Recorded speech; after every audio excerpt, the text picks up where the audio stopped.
I like vintage items. This is one of the reasons why I started film photography in 2017. Thanks to a film photographer I met on Instagram, Peter X Jonda. Through his photos and the videos he shares on Instagram about film photography, as well as his approach to my questions, I was convinced to finally buy my own film camera. I have been using a digital camera, but just a trivia, I never had my own camera. I only borrow my friends whenever there are events, a photo shoot, a video shoot. That's the only time I touch and use a digital camera. So my Canon TX, or my film camera, was my very first. I already know about the basic rules about photography through borrowing a camera, but using an old school camera, that's how I understand more about photography, especially since I'm using it manually. Well, anyway, without much talking, sorry, here are the cameras I have been using since I started film photography.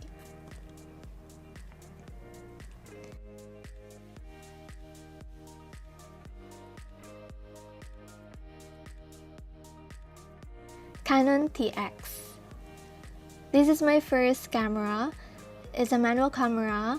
I bought it through Peter's friend, who was so gentle to people who are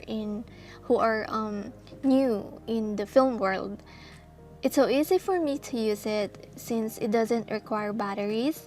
Well, actually it does, but I prefer not to rely, so I can learn more about lighting and be familiar with the 3 basic rules, It's also one of the reasons why I picked this camera, even though they suggested a point and shoot for me, because it's a manual camera.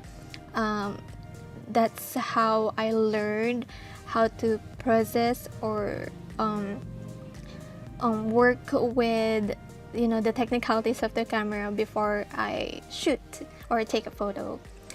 Well, of course, digital cameras taught me too, but learning from using a camera is like learning from the basic.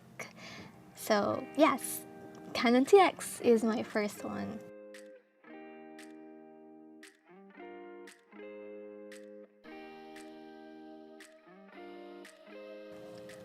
Next is Konica C35. Moving forward in this film life, I'm glad to meet a friend who's also fond of this in the film world.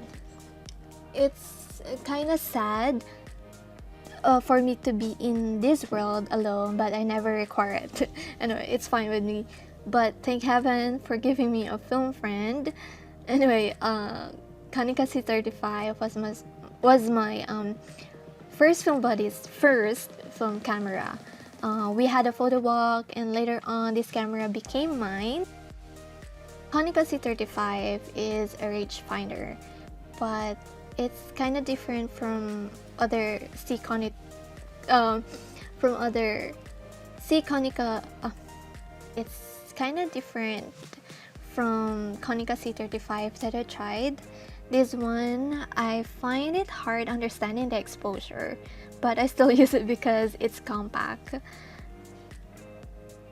As you can see, some shots are underexposed, and most of the time I receive overexposed shots. I keep reading the manual, but I mostly get the same result. So rangefinder is still quite a stubborn camera for me. Well, this camera, it's hard for me to read it, to understand it. So if you guys can help me how to work this out, or maybe teach me how or the right ways to use it, it will be a great help for me.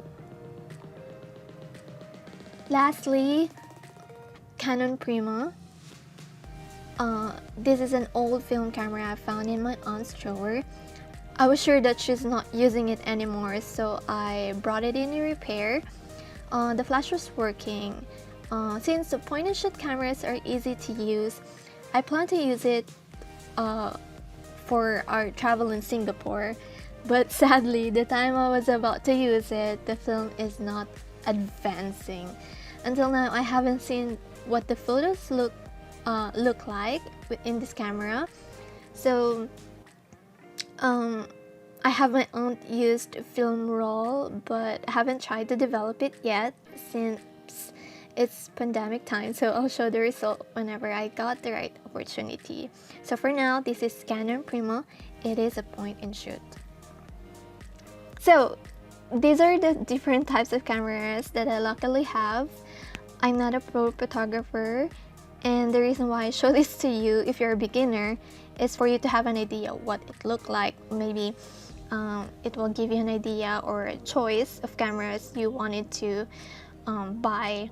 But if you're very familiar with film, well, I'm blessed to show you my journey about how limited my ideas are, which hopefully you hear me and I get advice from you. So this is Claring, and these are my cameras. This is my life after one. Thank you for listening. Until next time.